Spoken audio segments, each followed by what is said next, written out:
নমস্কার বন্ধুরা, আপনারা দেখছেন রুমার হেসেল। আপনাদের সঙ্গে আমি রুমা। শুরুতে নজর রাখি যে আজকে রুমার হেসেলে কি তৈরি হচ্ছে। আজ রুমার হেসেলে তৈরি হচ্ছে তালের বড়া। আর এই তালের বড়া এই তালের মরশুমে খেতে খুবই ভালো লাগে। বিশেষ করে জন্মাষ্টমীতে গোপালের ভোগ হিসেবে কিন্তু আমরা সকলেই তালের বড়া দিয়ে থাকি। আর এই তালের বড়া বানাতে সকলেই ভীষণ ভালো পারেন। আমি আজকে তালের পাল্প বার করার পদ্ধতিটা আর সঙ্গে তালের পাল্প কীভাবে অনেক দিন পর্যন্ত স্টোর করে রাখতে পারবেন সমস্তটাই আপনাদের সঙ্গে শেয়ার করব। তাহলে কিভাবে বানিয়ে নেব এই তালের বড়া দেখে নেওয়া যাক আজকে আমার এই ভিডিওটিতে। নেবা বলি তালের বড়া খেয়ে রিভিউ দাও যে কেমন হয়েছে।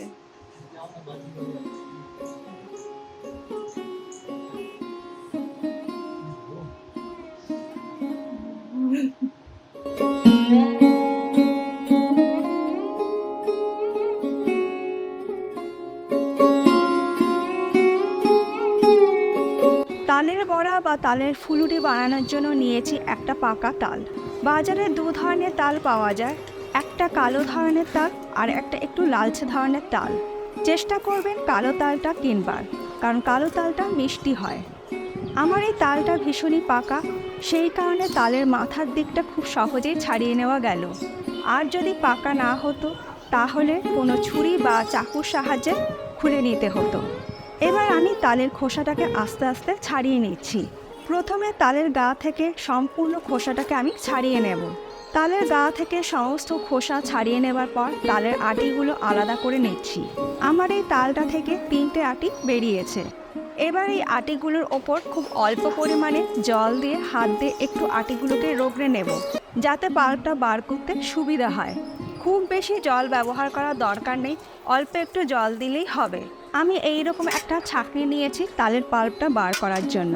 একটা থালার ওপর ছাঁকনিটা রেখে তালের একটা আটি নিয়ে ঘষতে থাকছি, আর ধীরে ধীরে তালের পাল্পটা থালার মধ্যে জমা হতে থাকবে। আপনাদের কাছে এই ধরনের ছাঁকনি না থাকলে প্লাস্টিকের ঝুড়িও ব্যবহার করতে পারেন, কিন্তু কোনো গ্রেটার ব্যবহার করবেন না, কারণ তালের মধ্যে ভীষণ আঁশ আছে। যদি গ্রেটার দিয়ে পাল্প বের করেন তাহলে ওই পাল্পের মধ্যে কিন্তু আবার আঁশ থেকে যেতে পারে, সেটাকে আবার আলাদা ছাঁকনি দিয়ে ছেঁকে নিয়ে ব্যবহার করতে হবে। আমি এই ছাঁকনি দিয়ে পাল্পটা বের করে নিলাম। এটাকে আর আলাদা করে ছেঁকে নেবার দরকার পড়বে না, কারণ আঁশগুলো কিন্তু থাকছে না। 3টে আটির থেকে আমার পাল্প বের করে নেওয়া হয়ে গেছে। এবার ছাঁকনির মধ্যে যেটুকুনো পাল্প লেগে আছে সেটাকে আমি থালার মধ্যে নিয়ে নিচ্ছি। পুরো তালের পাল্পটা আমি এখন ব্যবহার করব না, কিছুটা আমি স্টোর করে রাখবো। আমি একটা এয়ারটাইট কন্টেনার নিয়েছি, তার মধ্যে কিছুটা পাল্প আমি ডিপ ফ্রিজে স্টোর করে রেখে দেব। 3 থেকে 4 মাস আপনারা কিন্তু স্টোর করে রেখে দিতে পারেন। তালের পাল্প কিন্তু নর্মাল ফ্রিজে রাখবেন না, ডিপ ফ্রিজেই রাখবেন। নর্মাল ফ্রিজে রাখলে কিন্তু খুব বেশি দিন থাকবে না। আর আমি এখানে কাচের কন্টেনার নিয়েছি, আপনারা কিন্তু কোনো স্টিলের কন্টেনারের মধ্যেও স্টোর করে রেখে দিতে পারেন। বাকি যে তালের পাল্পটা আছে সেটা আমি একটা বাটির মধ্যে ঢেলে নিয়েছি। তার মধ্যে আমি মিশিয়ে দিলাম হাফ কাপ গুঁড়ো চিনি। ভালো করে আমি গুঁড়ো চিনিটা আমি মিশিয়ে দিচ্ছি। চিনি মিক্সিতে গুঁড়ো করে যদি ব্যবহার করা হয় তাহলে খুব তাড়াতাড়ি মিশে যায়। আপনারা চাইলে দানাচিনিও ব্যবহার করতে পারেন, তবে দানাচিনি ব্যবহার করলে চিনি মিশতে একটু সময় লাগে। চিনি ভালো করে মিশে গেলে এর মধ্যে দিয়ে দিচ্ছি হাফ কাপ পরিমাণে আটা। যেহেতু এখানে আমি 1 কাপ পরিমাণে তালের পাল্প নিয়েছি, সেই কারণে হাফ কাপ পরিমাণে আটা দিয়ে ভালো করে মিশিয়ে দিচ্ছি। আপনারা আটার পরিবর্তে ময়দাও ব্যবহার করতে পারেন, তবে আমি আটাই ব্যবহার করে থাকি। আটা দিয়ে বড়া বানালে ভেতরটা ভীষণই সফট হয়, আর ময়দার তুলনায় আটা স্বাস্থ্যের পক্ষেও ভালো। আর এই পদ্ধতিটা শেখা আমার মায়ের কাছ থেকে।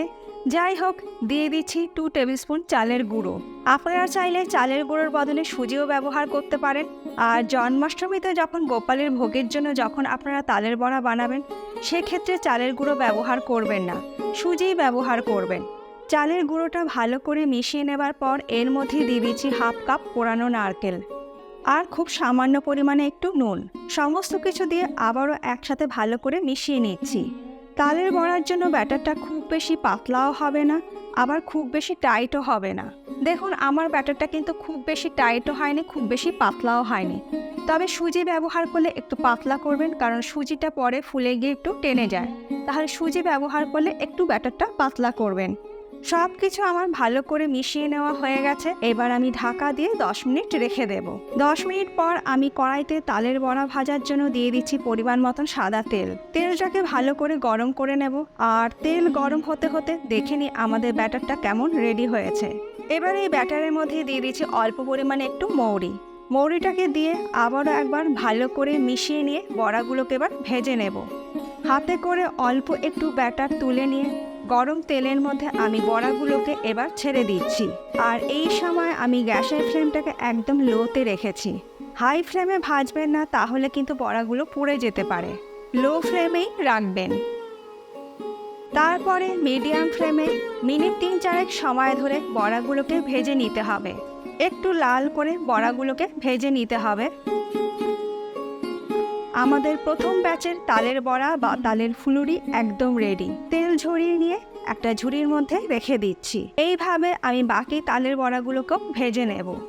আজকে আমার এই তালের বড়া, তালের পাল্প বার করার পদ্ধতি আর স্টোর করার পদ্ধতি আপনাদের কেমন লাগলো কমেন্ট করে জানাতে ভুলবেন না। ভালো লাগলে আপনারাও এই পদ্ধতিগুলো প্রয়োগ করুন। আশা করি আপনারাও খুবই উপকৃত হবেন। আর কদিন আগেই আমি আপনাদের সঙ্গে চিকেন পোস্ত রেসিপিটা শেয়ার করেছিলাম। কম সময়ে কম উপকরণে দারুণ সুস্বাদু চিকেন পোস্ত রেসিপি আপনাদের সঙ্গে শেয়ার করেছিলাম। যারা দেখেননি পাশেই আছে, একবার দেখে নিতে পারেন। আশা করি এই রেসিপিটার মতন ওই রেসিপিটাও আপনাদের খুবই ভালো লাগবে। আজ তাহলে এই পর্যন্ত, আবার দেখা হবে নতুন কোনো ভিডিওর সঙ্গে। ভালো থাকবেন, সুস্থ থাকবেন। ধন্যবাদ।